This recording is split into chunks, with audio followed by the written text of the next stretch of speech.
Hey everybody, Rick Soukoulis. Time for a little bit of mortgage math. And I don't have to tell anybody that our market has changed. I was looking at a report the other day and it was showing the percentage decreases in volume from 21 to 22. I don't even want to quote any of those numbers. I don't want to, have anybody committing suicide today on my account, but the numbers are bad.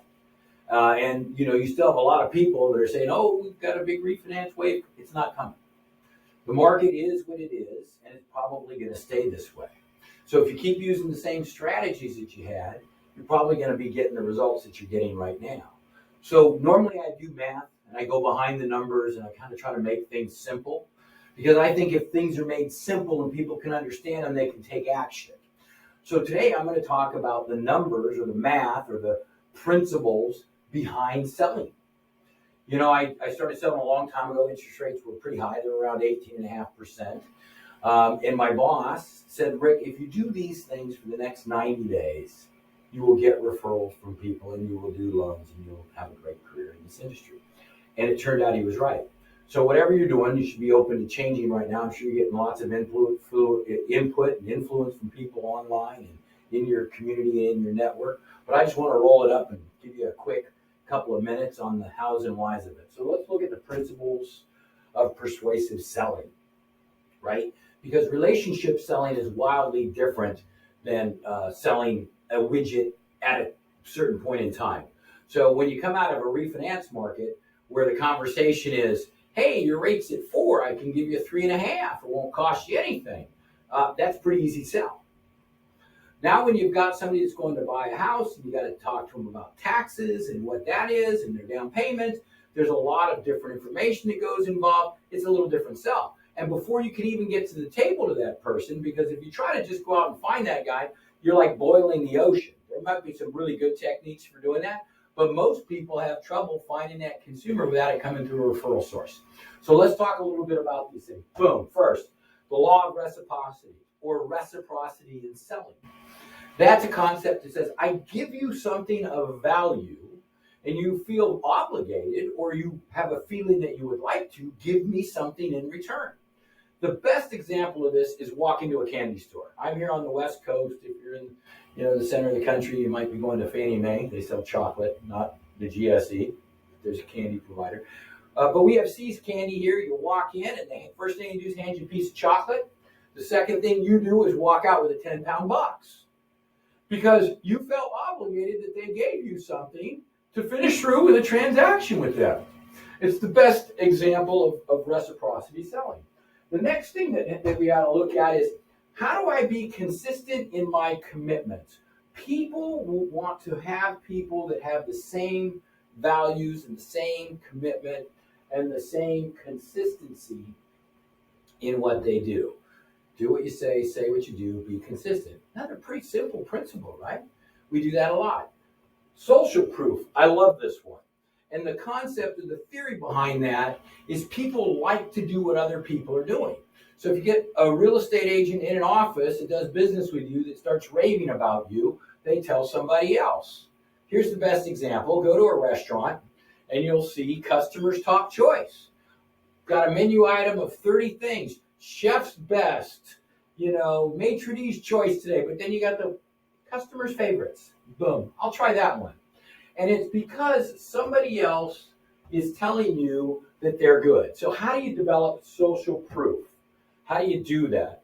What are the things that you have to do to make that happen? The next here is authority.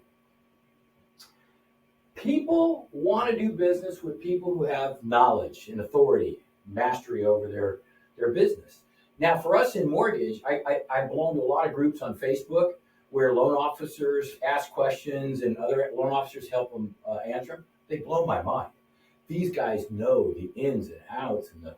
You can ask the tiniest, most minute question that only happens on a 1 in 1,000 transaction, and bang, they got the answer. How do I convert that information into something of value to my partner? How do I convert that into something that might help my partner get a transaction? Because if I can do that, I can now link authority with reciprocity. So it's really easy for loan officers to start thinking about, what about my products can I tell these agents in a way that's meaningful to them? To get commitment and then get them to refer somebody to me. And once I've done that, here was the principle that I like the most. First thing my boss said to me, my first boss, 19 years old, mortgage business. People buy things essentially because they like the people they're buying them from. You got to get them to like you, Rick. So what you got to do is you got to figure out, how do I create a relationship with them? So when you do your flybys and your pop-bys, you walk into the office, look at their desk. If their kid's in softball, ask them about softball. If there's a picture of them snow skiing, talk to them about snow skiing. Try to figure out what motivates them and where you guys connect on a personal level. And you can do that, at various meetings that you got to go to around town, breakfast groups and, different meetings that real estate agents attend. They're the number one referral source for everybody. Once you're in relationship and you start getting referrals coming your way, it's about creating a little bit of scarcity. One of the things I used to do, this is another thing I was told to do, when it was time to schedule an appointment or a meeting, it was throw out 3 times that work for you. And it might be Monday, and you might have no loans going, Rick, but tell them, you can meet them tomorrow at 5 o'clock. You don't have anything else. Create some scarcity in your schedule to make sure that there's some value to the time that you're going to give, that you're going to spend, whether it's online in a video call or whether it's, meeting face-to-face, whatever it is. And then finally, unity. And this is a new one. It's a bigger one. It's, the unity of the people that you're running with in the mortgage industry and what they mean and what they stand for. So these are common principles, 7 common principles of selling that you need to figure out how to apply in your business. And you may be using great CRMs and doing all kinds of things to generate business, but behind what's under the cover, it's always those things. And I'm going to tell you one more thing real quick about that. And then you have to say, how do I become memorable? Got to remember you. And this is called Dale's Cone. And it says that when people read or hear something, their comprehension or their retention is between 10 and 20%. So if you're sending out newsletters, you're making flyers, and you're doing whatever, telling them about your products, it's going to go. If you get past their spam filter, your chances of getting through are really small. When they see something, if you're able to demonstrate or hear or talk, put together a video, create an exhibit at a local trade show, create a special website for whatever you're doing and invite people to see it, create demo videos, send those. People watch video more than anything. When we interact with our customers, we'll make little quick videos and we'll send them out, and those things get opened 10x over a regular email. So think about that and create discussion groups. We do, weekly demos of our product, taking people through it. Why? Because we want to create relationship. And finally, when you can teach and train other people, and this is funny, these home buyer seminars that you work so hard on, and then 5 or 6 people, show up, and you go, man, I just spent all that energy and time and effort, and nobody showed up. Baloney. That thing was talked about by a lot of real estate agents, a lot of people, a lot of customers. You got in front of a lot of people. You achieved all of these things over here in creating influence.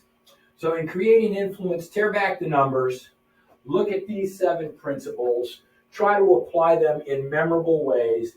You got to touch people 7 times before they'll remember you.